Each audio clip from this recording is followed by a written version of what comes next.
Parlimen paling terus dan juga Parlimen paling terakhir.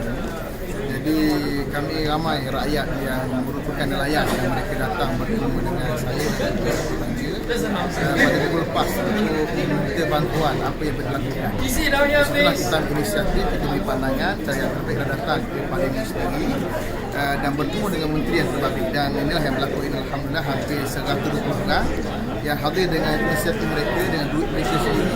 Saya sekadar menyampaikan kepada menteri saja. Alhamdulillah Datuk Seri Syahidah sangat prihatin dari isu ini, dan kita harap tindakan itu akan berpanjangan kerana mereka telah buat ada banyak kali. Ini bukan isu baru, mereka dah berlaku 5 tahun yang lalu. Mereka dah jumpa menteri banyak kali, mereka dah jumpa berbagai agensi.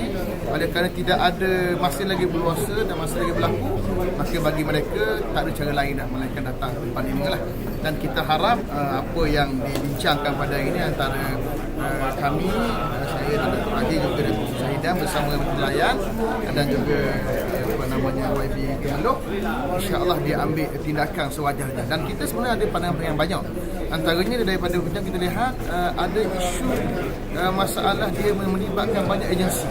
Isu laut banyak agensi, Jabatan Laut, Maritim, melibatkan Perikanan sendiri, melibatkan Kementerian Buruh, melibatkan banyak pihak. Jadi kalau tidak ada penyelesaian antara mereka ini, dia akan menimbulkan masalah. Jadi saya mencadangkan satu jawatankuasa bersama, melibatkan semua, termasuklah juga melibatkan nelayan untuk memantau isu yang lebih dekat lagi. Kalau tidak, dia akan jadi balik asal juga lah. Mesti ada kerjasama.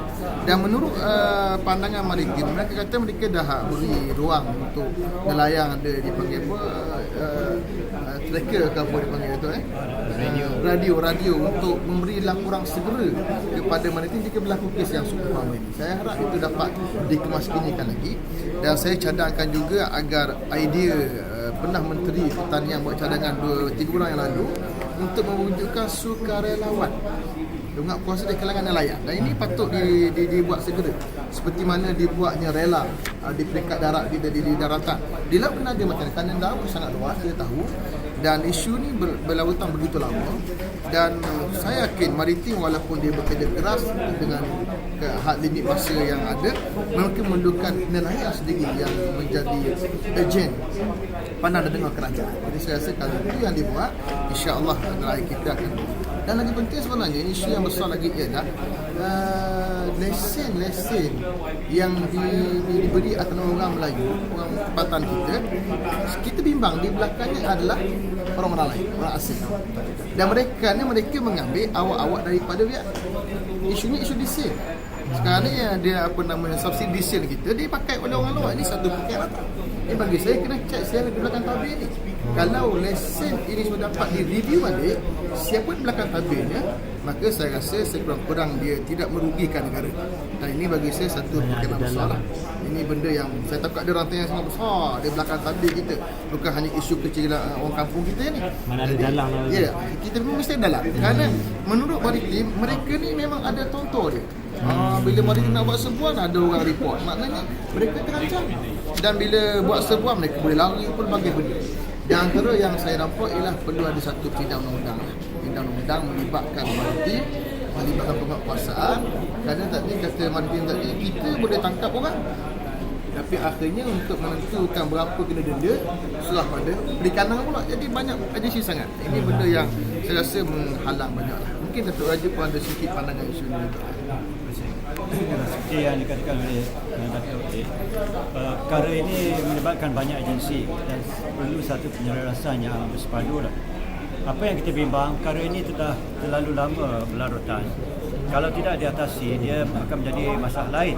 Yang kita nampak yang telah dinyatakan juga oleh Menteri, sekarang ni nelayan asing, berwarga negara Vietnam dan sebagainya, begitu bebas bergerak di dalam perairan kita sehingga masuk kepada pelabuhan seperti pelabuhan perikanan Cendering. Jadi pelabuhan Cendering ni merupakan pelabuhan perikanan, tidak ada immigration. Jadi orang tempatan sekarang ni sudah mula menyoali tentang masalah-masalah yang dihadapi apabila orang asing yang tidak ada rekodnya, tidak dicop pasportnya, bergerak begitu bebas. Ini merupakan masalah sovereignty kita. Jadi selalunya Malaysia ni kita tidak ambil preventive measure. Kita selalu benda itu dah buruk, dah jadi begitu kronik, baru kita nak tindak. Kita tidak mahu keadaan seperti apa yang telah berlaku di Sabah sekarang, di mana keadaan menjadi begitu meruncing kerana pergerakan bebas terlalu lama telah berlaku, jadi sudah menjadi satu kebiasaan. Jadi kita minta pihak-pihak yang berkenaan bekerjasama-sama sendiri supaya mengatasi masalah ini. Bagaimana orang asing boleh masuk keluar kalangan kita tanpa cop pasport? Kalau kita tengok ni di rangka panjang Golok pun sekarang ni telah diperketatkan. Ini lagi luas, lagi terbuka. Jadi saya rasa kita perlu anticipate masalah ini sebelum menjadi masalah lain. Sudah mula menjadi masalah dan membendung. Jadi itulah. Terima kasih.